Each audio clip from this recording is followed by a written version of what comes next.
The summer of 2023 had been one of the driest in West Virginia's recorded history. Rivers receded, streams dried into brittle veins in the earth, and lakes, those dependable blue mirrors, shrank like shallow puddles under a relentless sun. Dry Hollow Lake, nestled within the Blue Ridge foothills near the forgotten town of Witherfield, had long been a local fishing spot for those who knew its winding trails and shaded banks. But that summer, something buried beneath its murky surface stirred, something that had been waiting for over half a century. Paul Wexler, a retired steelworker turned angler, was the first to see it. The sun had barely crested the treeline when he waded into what was now more mudflat than lake, the cracked silt pulling at his rubber boots with each step. The water had receded so far that the old boathouse's stilts were exposed, bone-dry and bird-pecked. That's when Paul saw it, a dull glint of metal catching the morning light, not far from a sunken tree stump. He squinted. It looked like a roof. No, a curve. He dropped his rod and walked closer, his breath hitching in his throat as he realized what he was looking at. Faded yellow, a rusted emergency hatch. He staggered back, grabbing his phone with shaking hands. By noon, the area was sealed off with orange barriers, and local authorities had descended like crows. When the county dive team arrived, they confirmed the impossible. A near-intact school bus had been resting at the bottom of Dry Hollow Lake, cocooned in sediment and lakeweed. The front half of the vehicle was protruding from the muck, windows spiderwebbed with cracks, the door jammed tight. The back half remained submerged, embedded in the sludge as though the earth had tried to swallow it whole. Sheriff Elkins was an old hand, having worked his beat for nearly 30 years, but even he couldn't hide the tremble in his voice as he addressed the press. We believe this may be the missing transport from Witherfield High School's class of 1968. Until forensics confirm otherwise, we are treating this as a possible lead in the long-standing cold case. Inside the bus, divers found rows of deteriorating seats, metal bones gnawed by rust. Moldy canvas backpacks still hung on some seatbacks. Beneath the driver's seat was a waterlogged cardboard box. Inside, 24 yearbooks, each marked Witherfield High Class of 68, their pages fused by time and mold, faces smeared and smiling through warped photos. But it wasn't the yearbooks that made the forensic team freeze. It was the radio. An old Zenith transistor radio, impossibly intact despite the immersion, had been lodged beneath the final seat row. When moved, it crackled, then hummed. Not music, not talk radio, static. But hidden beneath the static, looping every 30 seconds, was a garbled human voice. Detective Julia Morse was called in from Charleston the following morning. She was meticulous, emotionless on the outside, but even she felt the chill in her spine when she heard the loop. Over and over again, the voice rasped, "It's still here. We're not alone. Don't forget the bells." The radio wasn't powered by batteries. Its compartment had long since corroded away. There was no logical explanation for why it worked. Within 48 hours, media vans crowded the tree line of Dry Hollow, and headlines lit up. Haunting clue in Witherfield disappearance discovered after 55 years. Locals brought candles to the police tape, some kneeling, others just staring in disbelief. Many had been children themselves when the class vanished. 24 students, 2 teachers, and a driver, all gone on what was supposed to be a weekend field trip to the Appalachian Nature Preserve. They'd never made it. And now the bus was back. Yet for all the excitement, for all the questions, something in the air felt wrong. The lake was quieter than it should be. Birds didn't land. And even the insects seemed to avoid the perimeter. At night, the volunteers standing guard spoke in hushed voices about shadows moving along the surface, or low whispers carried on the wind. Paul Wexler, the man who had found it, didn't return to the lake after that first day. He told his daughter he didn't sleep well anymore, that sometimes he heard the radio even when it wasn't playing. He stopped fishing altogether.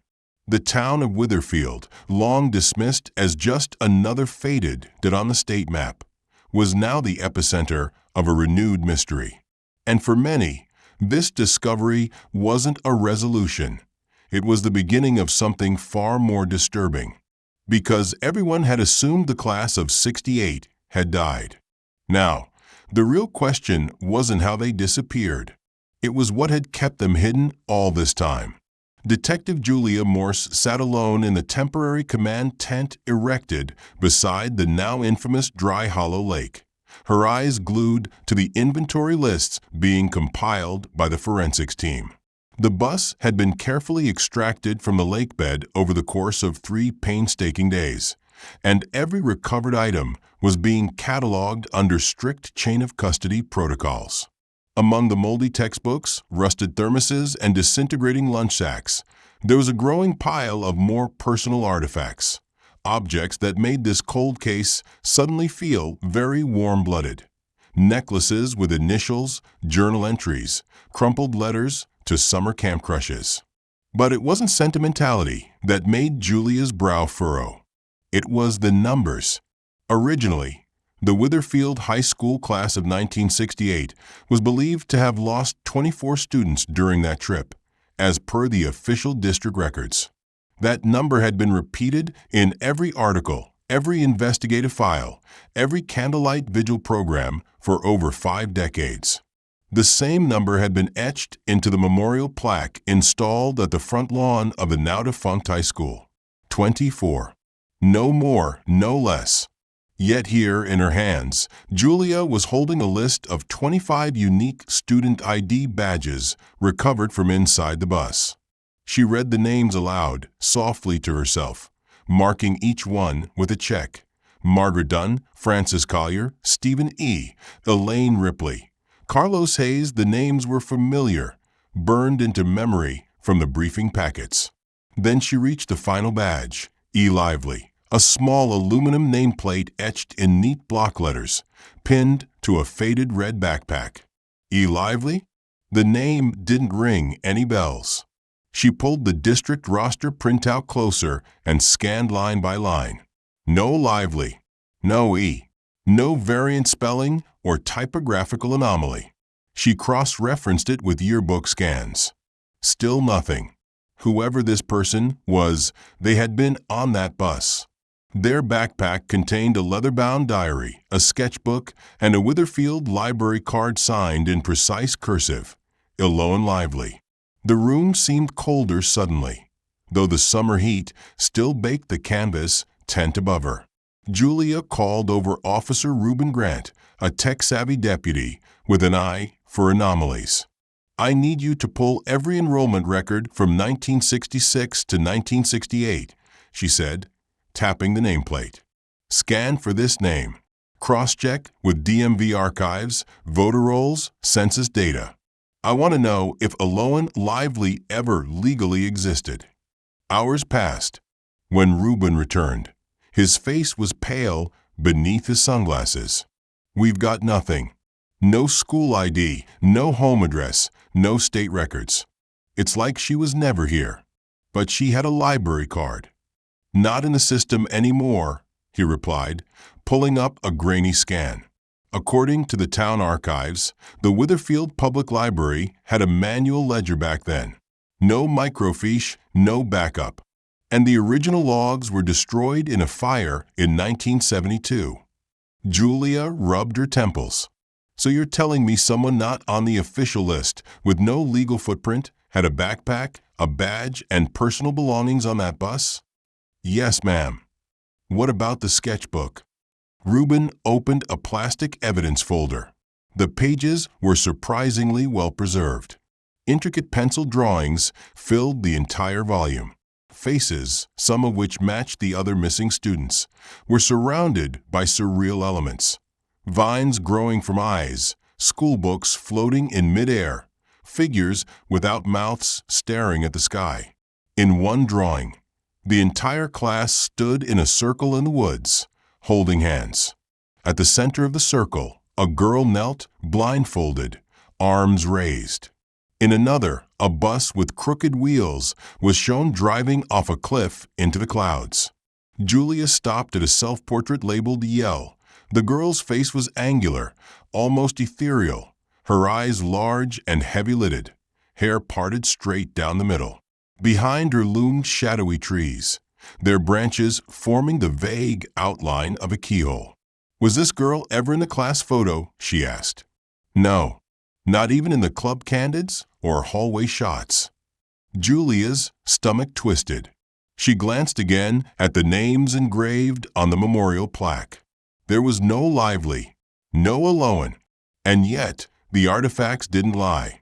Later that evening, the recovered student yearbooks, molded but partially legible, were photographed and analyzed.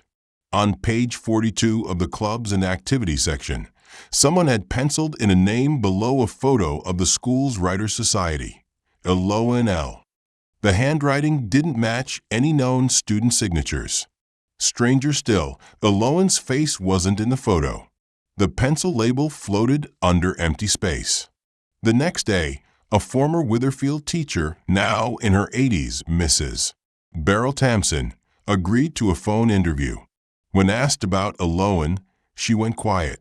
"Miss Tamson, there was no girl named Lively in my homeroom," she said stiffly. "I knew all my students, every last one. Would you mind looking at this sketchbook page?" Silence. Then a whisper. "Where did you get that?" "It was found on the bus. It belonged to—" "I don't want to talk about her," Mrs. Tamson interrupted, voice sharp and trembling. "Don't say her name again." "Why? She wasn't supposed to be there." Click. The line went dead. Back at the evidence tent, Julia laid out the sketchbook, the diary, the name badge, and the library card in a straight line. 24 confirmed students. 1 extra name. 25 artifacts. But only 24 were ever meant to board that bus. And someone, perhaps several people, had worked very hard to forget the 25th. When Julia opened the diary that night, hoping for clarity, she found only confusion. The first entry read, "They don't remember me, but I'm here. I always was. I always will be." And below that, in different handwriting, "Aloan is not real." The pages that followed were filled with alternating tones, some gentle, poetic, almost innocent, others frantic, unhinged, pages scratched through with angry ink strokes. The final entry read, "We're almost there. He's waiting in the hollow. I heard the bells again. Time is bending." Julia closed the book, her breath caught somewhere between disbelief and dread. Outside, the wind had shifted. Leaves danced across the cracked lakebed, whispering through the trees like a warning. And somewhere beyond the edge of the forest, a faint chime rang out. 1, 2, 3. Not a soul could explain where the sound came from, or why the air had suddenly grown so cold. The wind that passed through the oaks lining Dry Hollow Lake that evening seemed to carry more than just autumn chill. It carried a weight, an echo, a warning. Detective Julia Morse sat quietly in her motel room across from the evidence board, the sketch of Aloan Lively pinned dead center among yarn-stretched connections, staring back at her with wide, shaded eyes. She had barely touched her coffee when her phone buzzed with a call from Charleston PD. The officer on the line didn't wait for pleasantries. "We think we found someone tied to your case." An unidentified vagrant picked up after wandering into a gas station in Wheeling, muttering about bells in the forest. "He matches the age profile of one of your missing chaperones, Clive Marston. But here's the thing. He's been using the name James Partridge for over 30 years. Julia's pulse quickened. Clive Marston had been the history teacher on record for that ill-fated 1968 field trip. He was presumed dead, along with the rest of the group. She left immediately. Wheeling was a 3-hour drive north, and the sky darkened into a slate-colored warning as she sped through mountain bends and empty stretches of interstate. When she arrived at the St. Jude Transitional Center, the man was seated on the floor of a recreational room, surrounded by loose sheets of paper. He had drawn all over the linoleum faces, dozens of them, children, teens, expressions frozen in joy, fear, sadness, awe. Julia knelt and picked one up carefully, recognizing the face of Margaret Dunn from a yearbook. Another sketch showed Stephen E., but with hollowed eyes and a line of shadowy figures behind him. The man's hair was long and silver, his frame gaunt, his skin weather-beaten and blotched from years of exposure. But when she pulled up the old faculty photo from the Witherfield archives, the bone structure matched. The eyes, sunken but intelligent, were unmistakable. "Mr. Marston?" she asked softly. He didn't respond at first. His fingers continued smudging charcoal across the paper, outlining a large tree with twisted limbs that stretched into a sky filled with eyes. "Mr. Marston, do you know where you are?" He stopped drawing. Slowly, he looked up, his eyes meeting hers with a sharpness that startled her. "You smell like pine," he muttered. "Like the forest. That's where they are, you know. Still there. All of them." Julia exchanged glances with the attending nurse, who nodded subtly, confirming the man hadn't said more than nonsense for weeks. "I need to ask you some questions," Julia said, sitting beside him. "About Witherfield. About the bus." He froze. His pupils dilated. "There wasn't supposed to be a 25th, he whispered. "But she came anyway. She walked out from the trees. The children followed her. They all did." Julia's breath caught. Who was she? The man turned to a small satchel by his cot and pulled out a frayed spiral notebook. Inside were more drawings, layered atop one another. The same girl with the parted hair, again and again, sometimes smiling, sometimes screaming, sometimes wearing a paper crown. She called herself Aloan. But that's not her name. That's the name she stole. His hands trembled as he flipped the page. She said she came from the Beltree. Julia tried to steady her voice. "Mr. Marston, did you leave the group? How did you survive?" His eyes darted toward the window as if checking for something. Someone. "I didn't leave. I was let go. Sent out." She said one must remain behind to warn the others. "But I forgot. I forgot what I was supposed to say." His words came faster, more frantic. "She made me forget. I woke up in a bus station in Kentucky, didn't remember my name, didn't remember my life. Just faces. So many faces." He pointed at the drawings. Julia opened her folder, showed him the badge with the name E. Lively. "Is this her?" He didn't look. He simply closed his eyes and nodded. "She doesn't belong in any book, detective. She's a name that writes herself." She spent the next 3 hours interviewing him in segments, guided by his bursts of clarity. He had no recollection of his own home, family, or teaching credentials. But he remembered sounds, bells chiming, not like church bells but higher pitched, layered in discord. He remembered a circle of stones, a fog that moved like it had purpose, and a tree so large its trunk had stairs carved into it. "I thought we were camping," he said more softly.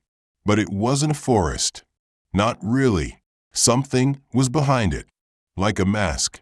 And she was the only one who didn't pretend it was normal." He clutched Julia's wrist suddenly. "Do not go back there. She's still waiting. That place doesn't forget, and it doesn't forgive." By the time Julia returned to her motel, dawn was breaking. She dropped her keys on the table and replayed the audio recording from the interview. In the background of the tape, beyond Marston's raspy voice, another faint sound emerged, barely audible but unmistakable. 3 distant chimes. She paused the tape, stared at the recorder in disbelief. The same chimes heard at Dry Hollow. She reached for the sketches he had given her before she left, flipping past student portraits until she stopped at a new image, one that hadn't been in the folder before. It was a forest, yes, but the trees were skeletal, leafless, and leaning inward. At the center stood a tall figure with no face, just a void where eyes and mouth should be. In her hand, a bell. And just above the horizon, drawn in shaky charcoal strokes, was the outline of the very same bus. But this time it was upside down, and surrounded by footprints, none of them leaving.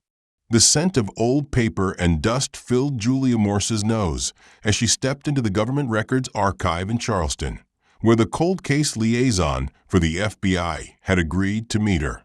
It had taken multiple calls, 2 signed warrants, and the intervention of a persistent local congressman, but she had finally received conditional access to the sealed files relating to the 1968 Witherfield bus disappearance, specifically any federal involvement that had remained classified under national security provisions. The liaison agent Miriam Hall was a by-the-book analyst with a neutral stare and clipped speech. Most of these files were categorized as low-priority anomalies during the Hoover era, she explained as she unlocked a rolling cart full of battered folders marked WT-68. But your recent discovery at Dry Hollow gave us grounds for declassification. Julia flipped open the first file, scanning a grainy black and white photo of the school bus taken from a traffic cam dated June 3, 1968, 2 days before the trip. In the margins were notes scribbled in faded ink. Bus ID 172, reissued, confirmed, check incident log, August 1965. She looked up. What's this about a previous incident? Miriam pulled a separate folder. Bus 172 was decommissioned after a fatal accident in Morgantown. Brake failure on a mountain road. Killed 5 students and the driver. Declared totaled. Frame bent. Axles cracked. Julia blinked. So how did it end up being used 3 years later? Miriam's silence was answer enough. She handed Julia another sheet, this one from the Department of Transportation, dated 1967. In bold, someone had rubber-stamped reassigned. Beneath that handwritten, for non-recorded educational use, see Project Candeline. What is Project Candeline? Julia asked. Miriam hesitated. A defunct experimental youth development program. The files we have suggest it was loosely affiliated with early psychological resilience training, outdoor education with an intelligence-gathering twist, but nothing conclusive. Most of it was scrapped or reabsorbed into other domestic programs after 1970. Julia ran a finger along the line referencing non-recorded educational use. Her gut twisted. There's no record of this trip at all in school district logs. None, Miriam confirmed. We've cross-checked everything, bus rental requests, parental consent forms, even campground bookings. Not a single document exists to confirm Witherfield High officially organized this trip. Julia closed the files slowly. It's as if someone wanted them to disappear. Miriam nodded grimly. Or someone wanted to see what would happen if they did. The next set of documents was more disturbing. Internal memos between field agents in 1968 detailed the confusion during the initial days after the bus was reported missing. One line stood out, recommend suppressing incident from wider press. Possible overlap with Candeline asset testing in Region D. Beneath that, a redacted name followed by asset no. ELIV confirmed on roster. Unclear origin. Flag for psychological deviation. Julia read the line 3 times. ELIV, she murmured. As in a Low and Lively? Miriam leaned over, scanning the same paragraph. Could be. Or code. But the match is chilling. Another file contained photographs, aged and watermarked, with blurred shots of students at what appeared to be an outdoor gathering. Trees surrounded a small clearing, with a fire pit at the center. In one corner, barely visible, a figure stood with arms raised. The image had been circled in red, and next to it, written in faint pencil, "Not registered in any known records." Same girl in other frames. Julia flipped the page. Another photo showed the same girl, Alone's face unmistakable even through the distortion, staring directly at the camera. She wasn't part of the school, Julia said aloud. She was part of something else. The further into the files she dug, the more convoluted the paper trail became.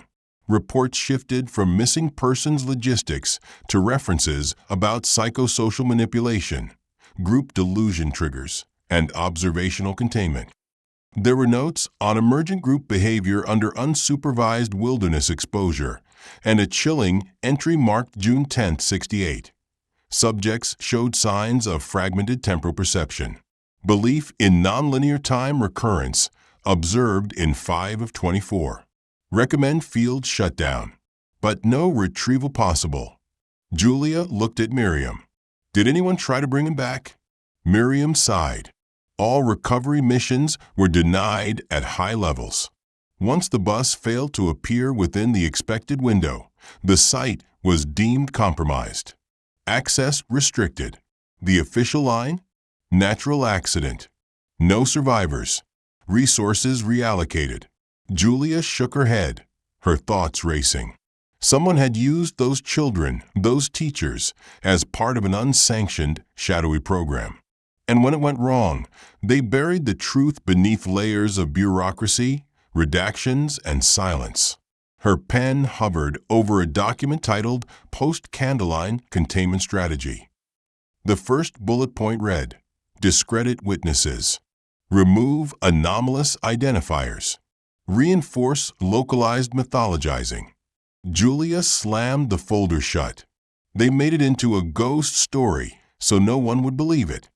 And it worked, Miriam said softly, for 55 years. But then Julia noticed something on the last page, typed in a different font, as if added later. A line that made her blood run cold. Final observation. Anomaly ELIV persists in residual echoes. Do not engage. Presence has demonstrated temporal recursivity. And beneath that, handwritten in smeared ink, almost illegible. If she returns, the cycle resets. Julia stared at the page, heart hammering in her chest. Behind her, the lights in the archive flickered once, twice, then steadied. But something about the air had changed. She closed the folder, gathered the sketches, the badge, and her notes. As she stepped out of the building and into the misty morning light, her phone buzzed again, this time from a lab technician she had assigned to carbon date the paper found inside Alone's diary. "Detective Morse, you need to see this." "What is it?" "The paper fibers don't match 1960s stock. Not even close." "Then what do they match?" "We ran 3 labs. Same result every time. The ink and paper composition. They're both manufactured in 2029. The lab technician's voice still echoed in Julia Morse's mind as she drove back toward Dry Hollow Lake, the tires of her cruiser hissing over damp asphalt while her eyes darted between the road and the folder on the passenger seat. Ink and paper from the year 2029, found inside a diary that should have been buried in 1968. Her fingers trembled slightly as she turned off the highway, heading toward the forensic staging area by the lake, where teams were still combing through saturated earth and silt-drenched belongings pulled from the wreckage of Bus 172. She didn't believe in time travel, didn't believe in spectral echoes or temporal anomalies, but her gut told her something deeply wrong was unfolding, something just outside the reach of rational explanation. She parked beside the evidence trailer and was greeted by a junior tech, Devin, his face pale and lips thin. "Detective Morse," he said, "we found something else. You should see this." Inside the tent, laid out under a single overhead lamp, was a wooden case, warped from water, but remarkably intact. It had been sealed shut, fastened with two brass latches that had rusted into place, but inside they had found a padded velvet lining, a few crumbled photo negatives, and at the center, a standard compact cassette tape, miraculously undamaged. The label on the tape was handwritten in shaky black ink. One word: don't. Julia raised an eyebrow. Playback. We ran it through a Nakamichi deck we had for forensic audio transfers, Devin said, swallowing hard. What's on it? It's not clean. But it's listen. He pressed play. At first, only static. A high-pitched whine filtered in, the kind that makes your molars ache. Then faint breathing. A girl's voice emerged, soft and ragged, like she hadn't spoken aloud in weeks. I don't know if this works, the girl whispered, barely audible. I don't know where we are. It's not a place, not a real one, her breath hitched. We can't see the sky anymore. They said we don't need it. They don't let us ask about time. It loops. The bells ring and it starts over. Julia leaned in, her skin crawling. The girl's tone shifted, fear cracking through her voice. They feed us things that taste like soil. The water smells like copper. Eloan says it's cleansing, but I don't trust her. I don't think she sleeps.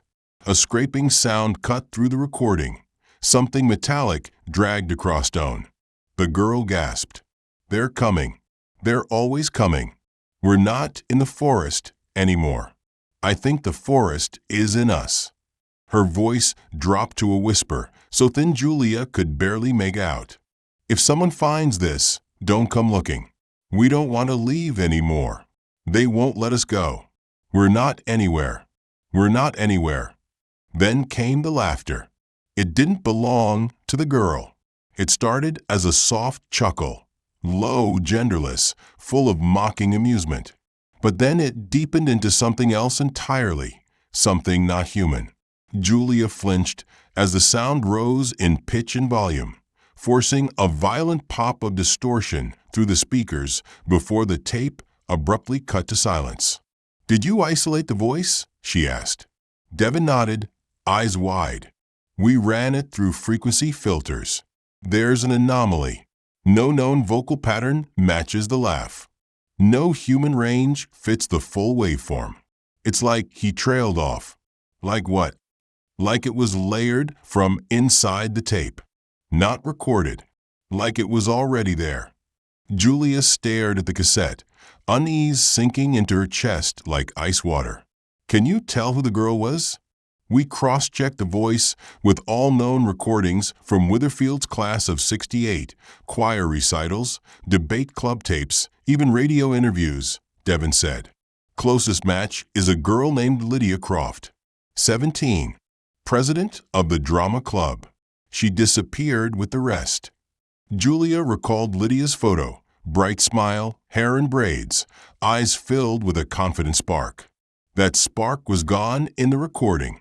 What remained was desperation, madness, and fear twisted into a whisper.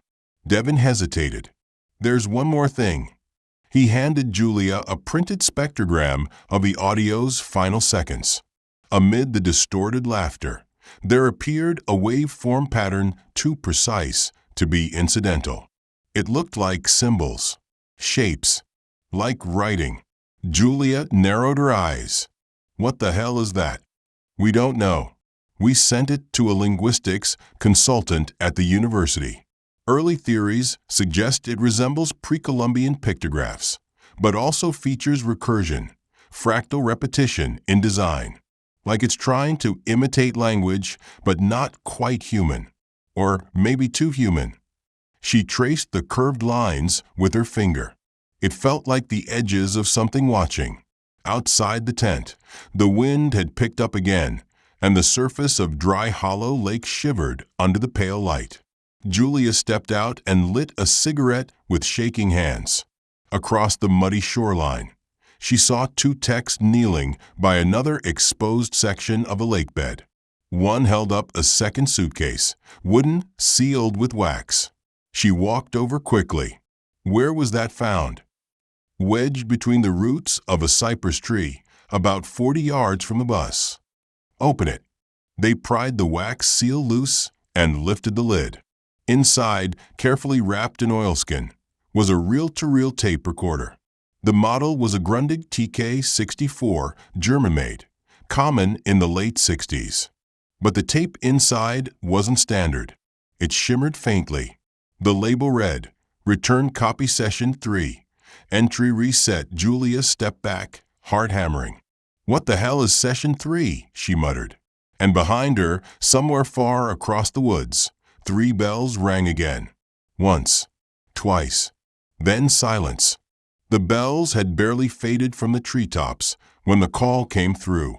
Julia Morse stood in the dim forensic tent, still gripping the waxy edges of the second reel-to-reel box, when her radio crackled to life. It was Sheriff Elkins, voice tight with confusion. "Detective Morse, I need you to come to checkpoint 3 on the perimeter. Right now. We've got someone." She was in her cruiser within seconds, speeding down the muddy trail that encircled the lake. As she arrived at the tree-cleared boundary lined with orange cones and caution tape, she spotted 3 deputies forming a wide semicircle around a boy. No, not just a boy. He was wearing the unmistakable forest green and mustard yellow Letterman jacket of Witherfield High. His hair parted in a style long faded for modern fashion. His jeans creased and clean. His white Converse spotless, as though they'd never touched mud. He looked like a teenager straight out of a 1960s yearbook, except he was standing in the mist of 2023, blinking at the men surrounding him like he'd just woken from a nap. Julia approached slowly. "Who are you?" she asked, although part of her already knew. The boy turned his head. His eyes were sharp, unafraid, curious in a way that made the hair on her neck stand up. "Roger," he said. "Roger Elwood. Are you camp rangers?" One of the deputies stifled a gasp. Julia's brain reeled. Roger Elwood had disappeared 55 years ago at age 17. And here he was, exactly 17. Not older, not altered, not changed in any way that matched the laws of biology or time. "Roger," Julia said carefully. "Do you remember what year it is?" He blinked. 1968. He paused. "June, I think. We were at the campsite by the ridge. Then it got foggy, and I wandered too far, I guess. You said checkpoint. Did I walk out of bounds?" Julia's breath caught. "You don't remember anything else?" "Only that it was morning. We were roasting marshmallows. Someone had a guitar." Alone was telling that story again, the one about the tree that hears names. His voice slowed as he spoke her name. She said we'd only be gone for a little while. The med team arrived minutes later. Blood tests, vital signs, neurological exams, all pointed to the same impossible truth. The boy's body was 17 years old, in perfect health. The DNA was sent to a national database for comparison. The result came back within hours. A match. Roger Elwood, confirmed by mitochondrial DNA linked to his surviving cousin in Oregon. Julia stared at the report, hands trembling. She looked back at Roger, who now sat wrapped in a foil blanket, sipping orange juice as if he had just returned from gym class, not from a 55-year disappearance. She pulled a chair beside him. "Roger, tell me everything you remember." He hesitated, the cup pressed to his lips. "We weren't supposed to split up. That's what Mr. Marston said. But Aloan told us the trail was wider if we took the long path. She said we could see the bell tree." He looked up. "I never saw the bells. But I heard them. They sound like glass breaking, only slower." Julia nodded slowly. "And then what?" "Then I think I fell. Not like tripped. I mean fell through something. Like water, only dry. And when I got up, the sky was the wrong color. Like dusk, but in the middle of the day. There was fog everywhere. I couldn't find the others. I shouted for Nina and for Mr. Muse, but no one answered. Then I walked." He gestured toward the tree line. "That way." It got brighter and then here you were." Julia stared. "Do you know how long you've been gone?" He frowned. "Maybe 2 hours?" My watch stopped. He held up his wrist to show an old wind-up Timex. The hands were frozen at 11:11. Julia glanced down at her own digital display. It was 11:11 now. They transported Roger to a secure medical facility outside of town. He was compliant, curious, polite. The doctors were baffled. His blood work showed mild signs of atmospheric trauma, similar to what a hiker might experience in high-altitude conditions. But no malnourishment, no memory degradation, no damage consistent with prolonged exposure to elements. Julia stayed up all night reviewing his testimony, his vitals, the growing stack of anomalies. She pulled his school record from the archive. Same name, same face, same dental pattern. A perfect match. Yet this Roger had no memory of any year past 1968. That night, she received an encrypted email from Miriam Hall at the FBI. Attached was a photo from 1970 surveillance of an experimental containment zone in Oregon. The image showed a silhouette standing at the edge of a fog bank, blurry, distant, but just barely visible in the frame. The figure wore a Letterman jacket. She zoomed in. The embroidered name patch on the chest read, R. Elwood, and across the image, hastily scrawled in red pencil, one line, subject returned once before. Memory reset. No aging detected. Julia's skin prickled. Had Roger come back before? Had someone sent him back and then erased him again? As she leaned back in her chair, she noticed something else. On her desk sat the wax-sealed reel-to-reel, recovered earlier. Its label still read Session 3, Entry Reset. She stood abruptly, heart pounding. The phrase Entry Reset echoed in her mind. Was Roger Elwood not the only one caught in a loop? Had others tried to leave? And, if so, how many times had they already returned? The return of Roger Elwood had thrown the investigation into a new dimension of chaos. Julia Morse barely had time to process the implications before the drone team summoned her with news that threatened to shatter everything she thought she understood. The footage was captured by a DJI Mavic Enterprise, deployed for standard terrain mapping of the area surrounding Dry Hollow Lake. It had been flying an automated grid pattern when it briefly lost GPS lock over a densely wooded patch 2 miles southwest of the lake basin. When the signal returned, the drone operator noted something strange, a sudden visual anomaly on the display. Curious, he rewound the footage and froze the frame. There it was, nestled in a clearing between two ridges, partially obscured by trees, but unmistakably real, a collection of wooden structures. Not ruins, not abandoned, complete, maintained. 5 cabins arranged in a horseshoe, smoke curling from one of the chimneys, and a large circular pit at the center, ringed by stones. At the edge of the clearing, a tall wooden archway had been erected, bearing no signage, just a pair of heavy bells hanging from rope that appeared far too aged to still support their weight. Julia stared at the footage on the field tablet. The timestamp was from 43 minutes prior. "You're telling me this is real-time imagery?" she asked. The drone operator, a seasoned forestry analyst named Theo, nodded. "I flew it manually back toward the coordinates right after we spotted it," he said. But it was gone, completely. Trees were there instead. No clearing, no structures, nothing but untouched forest canopy. Julia narrowed her eyes. "You're sure this wasn't a projection? Glitch? Refraction?"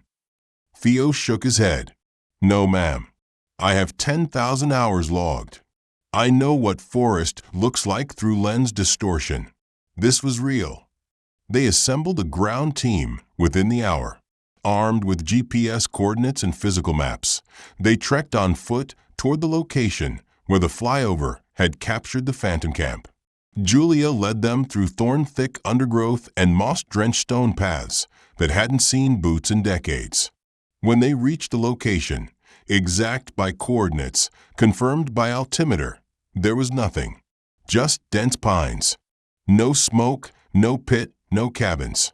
Not even clear signs of clearing. But as the group spread out, one of the cadets stumbled upon something buried beneath a thin layer of pine needles and thyme. It was a small leather-bound book, warped by damp but surprisingly intact.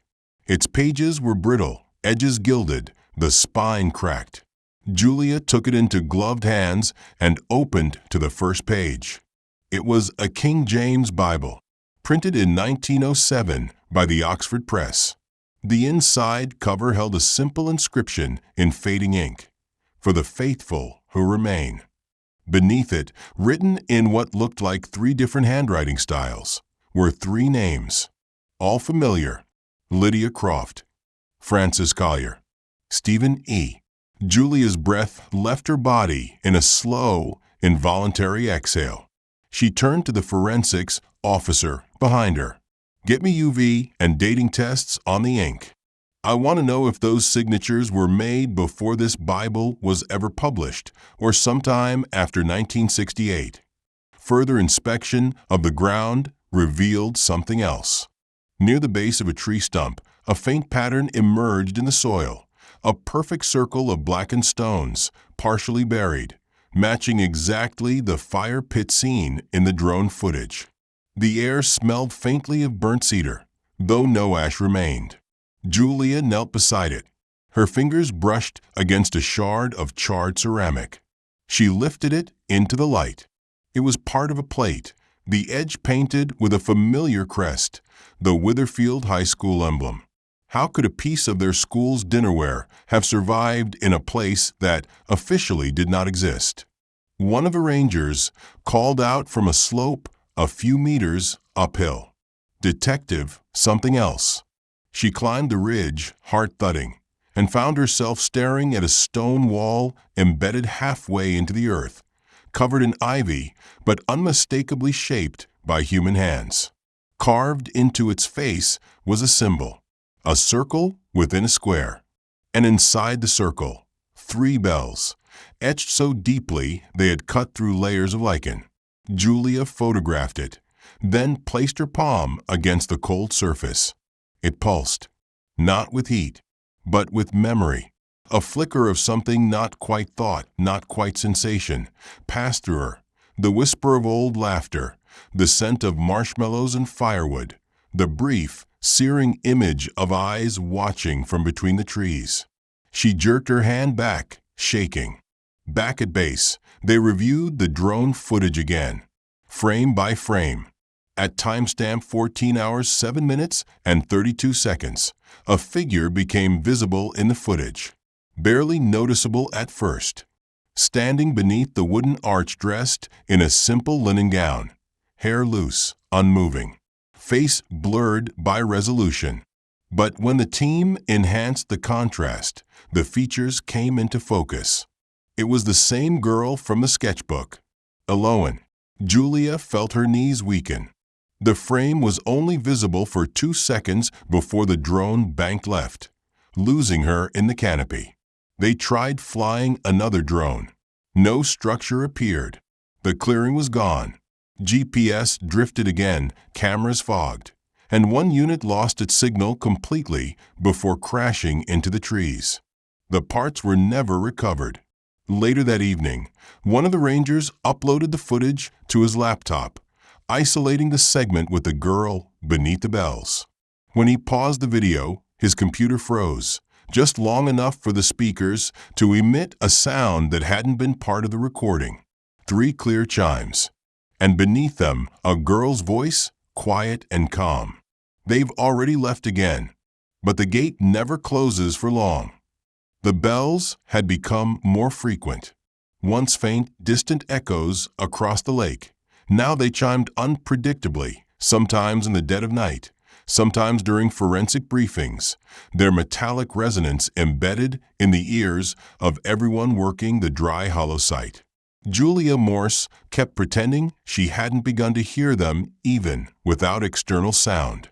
But when aged Miriam Hall called from Washington, her voice low and cracking with disbelief, Julia knew the sound wasn't the only thing bleeding across time. "We found something in the civil archives," Miriam said. "It's not a lead. It's a person." Julia was already packing a bag. The man's name was Levi Miles. Born February 10, 1970, in a rural maternity facility that no longer existed, his birth certificate was sparse. Mother, unknown. Father, blank. Guardian, Eleanor Miles, retired nurse. Levi had grown up in a foster system that couldn't trace his origin beyond that single day in winter when a crying infant had appeared swaddled in blankets on the hospital's back step. No one remembered who found him. No one knew how he got there. He was placed into care, raised by an aging widow in Boone County, and had lived his life as quietly as a whisper until a routine medical screening flagged something unusual in his genetic markers. His DNA had triggered a match in the National Forensic System. Not one, but 2 entries. Julia held the printed lab report in her hands, eyes widening. Levi Miles shared primary genetic markers with Lydia Croft and Frances Collier, both members of Witherfield High's class of 1968. Both confirmed missing. Neither ever returned. And Levi was born 2 years after their disappearance. She met him in a rehabilitation facility where he had checked himself in after a nervous breakdown. The nurses said he often spoke in his sleep, repeating names that had no relevance to his life. Lydia, Frances, Eloan. Julia entered the room quietly, where Levi sat hunched over a book of poetry, his hands trembling slightly. He looked up, and for a moment there was something strangely familiar in his eyes, something that didn't belong to 2023. "Mr. Miles," she said gently, "do you know why I'm here?" He smiled, but it was faint and fragile. "I think you've come to tell me I don't belong." She sat across from him. "You were born in 1970, but your DNA matches 2 people who vanished in 1968. He nodded. "I've always felt like a shadow of something else." "Do you know them? Lydia or Frances?" His smile faded. "I see them in dreams. Not memories, dreams. We're always at the lake. It's summer. There's a campfire and someone's playing guitar. Eloan's there, watching from the tree line, not talking, just listening. I know her too. I think she brought me here." Julia leaned in. "What do you mean, brought you here?" Levi looked out the window, gaze distant. "Sometimes I remember a place that isn't quite here. It looks like the forest, but everything is brighter, too bright. Like it's been colored wrong. Time feels soft there, like you can fold it. I think I was born there, or pulled from it." Julia felt the chill creeping up her spine again. "Do you know how?" He shook his head. "Only that I don't age right. I've had blood work done since I was 16. It always shows inconsistencies, like I'm too young or too old. My cell cycles aren't normal. I heal too quickly. I don't sleep well." Julia opened her folder and slid a photo across the table. It was the drone capture, the girl under the arch, standing in the clearing. Levi flinched. "She's still there," he whispered. "She never leaves. She watches. I think she watches me the most." His voice cracked. "I didn't ask to be here. I think I was meant to replace someone. Maybe someone who didn't come back." Julia studied his face. The shape of his jaw, the arch of his eyebrows. There were elements of Lydia in his eyes, of Frances in his mouth.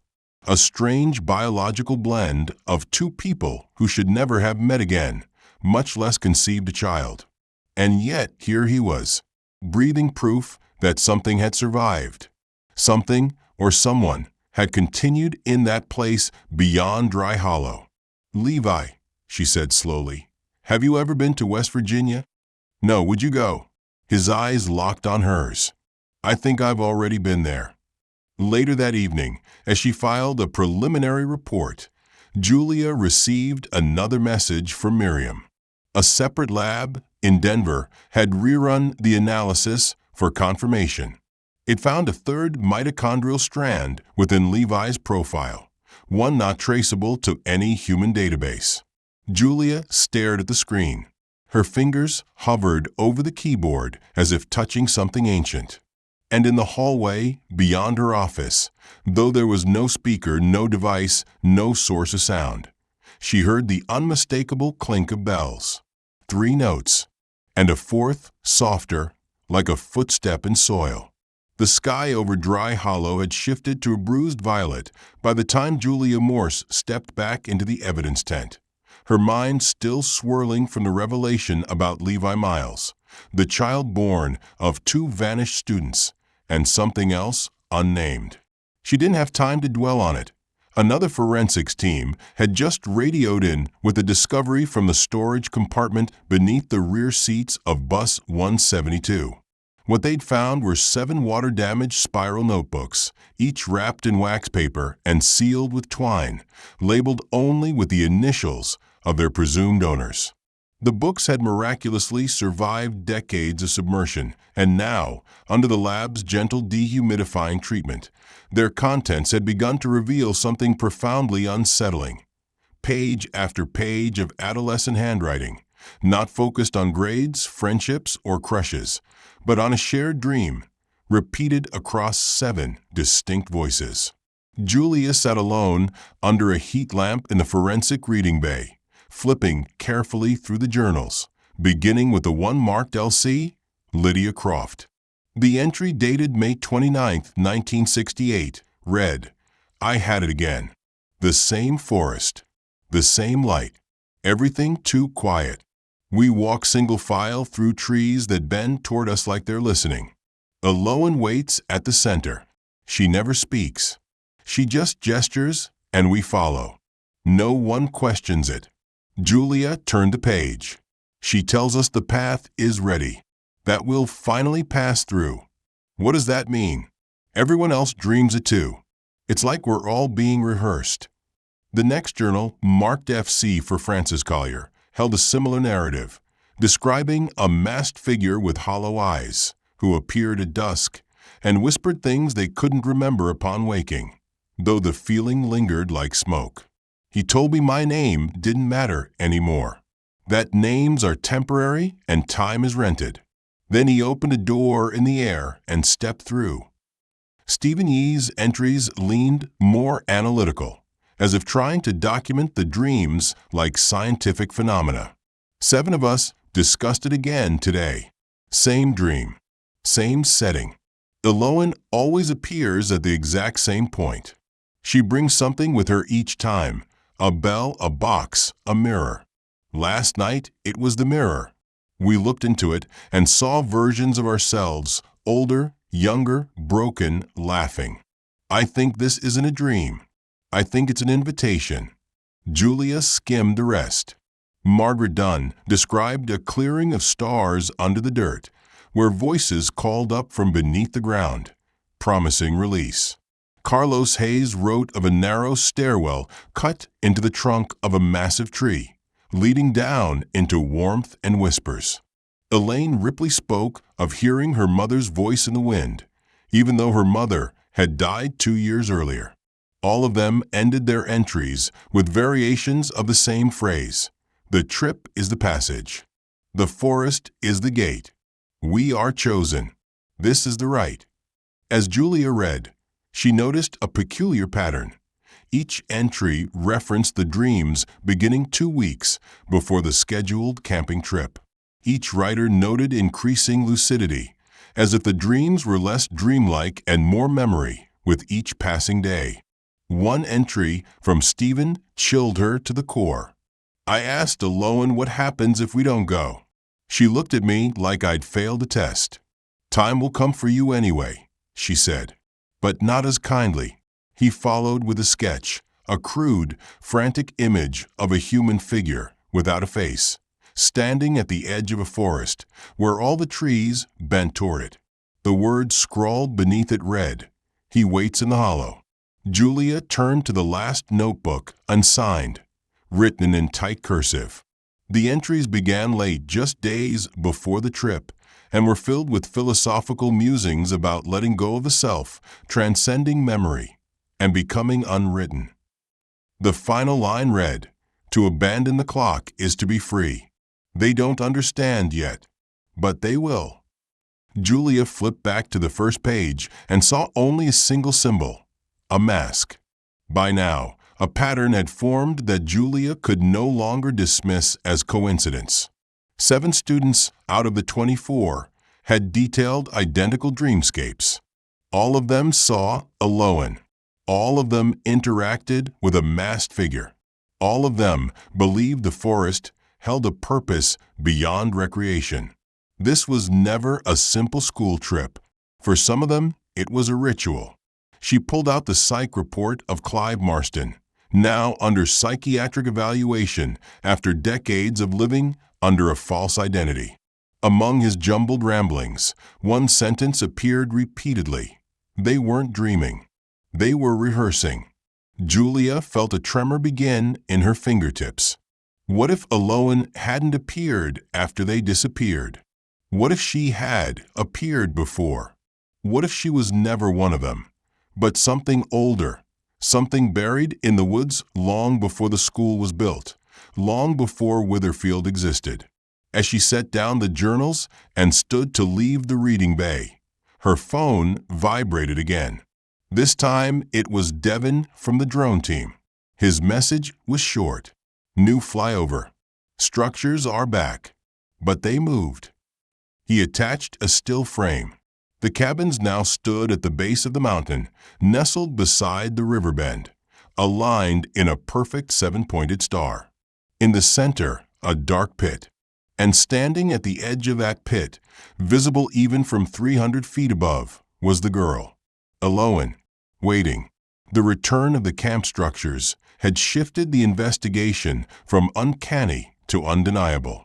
Julia Morse watched the drone footage on loop, fixated not only by the precision of the cabin's reappearance, but by the figure now unmistakably visible at their center. Eloan's presence no longer wavered like a mirage. She stood rooted, as if time and distance meant nothing to her, as if she had always been waiting. Julia hadn't even begun to form a strategy before the next anomaly arrived in the form of a brown file folder dropped off by a retired Witherfield janitor named Amos Redding. The man had worked maintenance for 40 years and had held on to something he wasn't supposed to. "I kept it because no one believed me," he said, voice gravelly, hands shaking. He locked it in the desk. "I saw him write it. Never mailed it. But I knew someday somebody come asking." The folder contained a single letter, yellowed and brittle, dated March 12, 1971. The stationery was from Witherfield High, the watermark still faintly legible. It was unsigned, never sealed, the envelope torn halfway open, as if someone had changed their mind mid-sentence. Julia unfolded the page carefully and read, her stomach tightening with each line. "I don't know why I let them go. I keep replaying that day, their laughter, their eager faces, the way Lydia waved from the steps like it was just another Friday. The handwriting was sharp, decisive at the beginning, then increasingly erratic. He came to me the week before, said his name was Mercer, said he'd been watching the students, studying them, said they had a purpose, a role to play in something larger. I told him to leave. He came back with cash, bundles wrapped in black string, said I wouldn't have to worry about district budget cuts ever again." Julia paused, her breath shallow. Mercer. No first name. A man with silver hair who paid off the principal of Witherfield High before the graduation trip.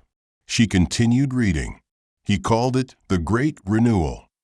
Said the children weren't chosen by accident, but by inheritance, lineage. That Eloan was the key, the catalyst. I didn't know who that was. I thought he meant one of the students, but now I think he meant something else. He said she would lead them through the hollow, that the others would follow because that's what humans do, follow. The letter grew darker. I thought it was just an eccentric trying to stage a wilderness retreat. I thought it was symbolic. But when the bus didn't come back and the search teams found nothing, I started to understand. Or maybe just fear. I didn't speak to anyone. I told the board it was a clerical error, that the route hadn't been approved. I filed for early retirement 3 months later, and I've carried this ever since. The money's gone. I burned it. I've never used a cent. But it doesn't matter. I still see them. In my dreams. In the halls at night. Aloan stands in my doorway and watches. She never speaks. She just tilts her head, like she's waiting for me to say it, to confess, to open the gate again. The letter ended with a single jagged sentence scrawled sideways across the margin. God forgive me. I didn't kill them. I gave them away. Julia stared at the page until the letters blurred. So the head of the school knew. He had known for over 50 years. Had watched them leave and said nothing, all for money and riddles from a man named Mercer. The implications splintered in every direction. How many others knew?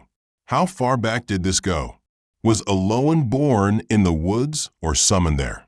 Julia's thoughts were interrupted by a sharp knock on her temporary field office door. It was Deputy Grant, face pale. We found another entrance, he said, to the structure. Not from this side. From beneath. Her heart stopped. Where? Cave system under the western ridge. There's an opening. Looks carved. Like stairs. Descending. Julia grabbed her coat.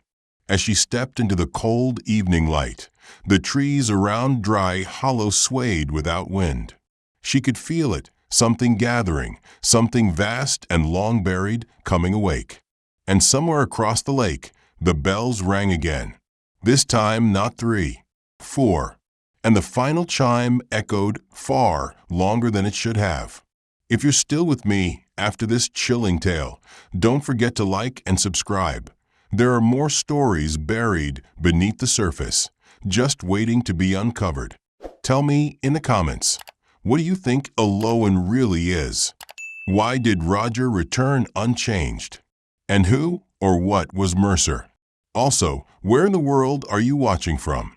It's always amazing to see how far these stories travel. God help us if these aren't just stories.